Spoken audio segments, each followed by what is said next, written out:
Bonjour tout le monde, j'espère que vous allez bien. On se retrouve aujourd'hui pour un nouvel update lecture. Allez, je vous raconte tout ça après.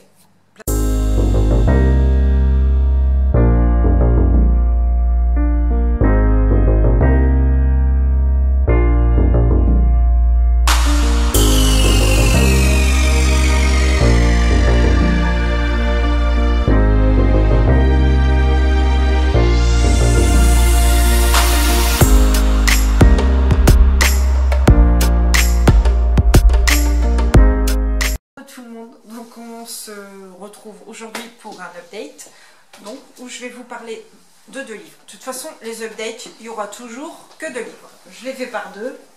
Voilà, comme ça. C'est comme les yeux. C'est comme les yeux. Il n'y a pas que les yeux, mais le reste, je vous laisse y réfléchir là-dessus. Il y a les oreilles aussi. Donc je vais vous parler aujourd'hui de 2 livres. Meurtre et pépites de chocolat de Johan Fluke.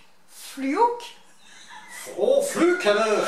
Fluke et Entre toutes les mers d'Ashley Audrin.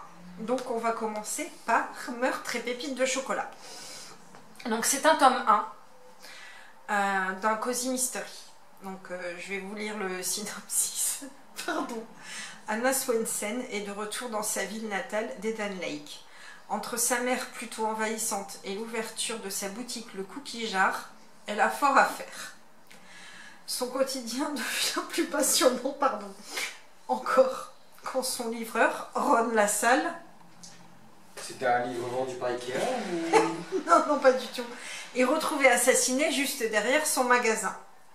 Le beau-frère d'Anna, shérif adjoint du comté, fait appel à elle pour l'aider à trouver le coupable. Un nombre surprenant de suspects et de mobiles émerge alors.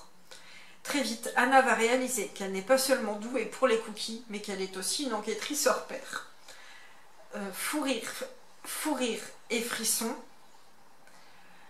mystère et pépites, cette histoire pleine de rebondissements ressemble aux meilleurs cookies du monde, sucrée mais légère, surprenante de bout en bout. Donc, c'est classé dans du policier. Bon, alors, ouais. C'est du policier, mais c'est du Cozy Mystery, quoi, quand même. Ou Cozy Murder. Donc, c'est du policier soft, quoi. Vraiment soft. Il n'y a pas de serial killer, c'est pas trash, et il n'y a pas d'hémoglobine à gogo. Donc, c'est vraiment du même genre. Enfin, je sais pas si vous avez lu ou vu la série à la télé, parce que j'ai vu que ça passait, c'était diffusé à la télé. C'est un peu comme Agatha Raisin. Moi j'aime beaucoup ce genre de policier soft. Même si je lis aussi du beaucoup plus sombre avec des tueurs qui mettent parfois la barre haute. Hein. Je pense notamment à certains Tilliers. Il faut avoir le cœur bien accroché quand même. Hein, voilà. Donc ce que j'ai le plus apprécié, c'est que ça se passe avec une héroïne qui tient une pâtisserie et... moi, les cookies, ils m'ont donné tout l'eau à la bouche à lire pendant ma lecture. Enfin voilà, sachant qu'en plus, il y a plusieurs recettes disséminées. À chaque fin de chapitre, vous avez une recette de cookies. Et ça, j'ai trouvé ça vachement sympa. Par contre, je n'ai pas testé les recettes et leurs mesures, elles étaient un peu bizarres. Donc voilà. Le livre et l'histoire sont sympas. C'est bien fait, bien écrit et efficace. Ce n'est pas une histoire rocambolesque, mais on y passe un très bon moment. J'aurais aimé juste une pointe d'humour dans le roman, parce que parfois c'était un petit peu trop sérieux à mon goût, mais j'ai tout de même passé un bon moment. Le personnage d'Anna est sympa. Pour conclure, c'est une première découverte très très sympa, parfaite pour l'été. Je continuerai la suite très très prochainement, et c'est Meurtre et... Je crois que c'est tarte aux fraises ou un truc comme ça. Je sais plus exactement, mais ouais, ça doit être un truc comme ça. Mais c'est vraiment une lecture sympa, sans prise de tête au bord de la piscine ou de la plage ou en vacances sur le transat, voilà. Donc maintenant, je vais vous parler d'un tout autre livre qui est beaucoup moins rigolo. Entre toutes les mers d'Ashley Audran. Ici, on est dans un thriller contemporain. Donc, synopsis. Blythe Connor n'a qu'une seule idée en tête. Ne pas reproduire ce qu'elle a vécu. Lorsque sa fille Violette naît, elle sait qu'elle lui donnera tout l'amour qu'elle mérite. Tout l'amour dont sa propre mère l'a privée. Mais les nouveau-nés mais les nouveau-nés ne se révèlent pas forcément être le fantasme qu'on s'est imaginé. Excusez-moi. Violette est un bébé agité qui ne sourit jamais. Très vite, Blythe se demande ce qui ne va pas, ce qu'elle fait mal. Si le problème c'est sa fille ou elle, puisque Violette se comporte différemment avec son père, ce dernier met les doutes de sa femme sur le compte de l'épuisement. Sûrement parce qu'il ne peut pas imaginer ce qu'elle a vécu enfant. Peut-être parce que personne ne peut l'imaginer. Il faut savoir que Blythe, elle a eu une mère dérangée, et la mère de Blythe a eu aussi une mère dérangée. Donc en fait, elle se dit, c'est moi qui ai un problème. Ben, pas du tout en fait. Alors, que dire de ce roman? C'est super pas évident. C'est pas évident, c'est pas français du tout ce que j'ai dit, mais c'est pas grave.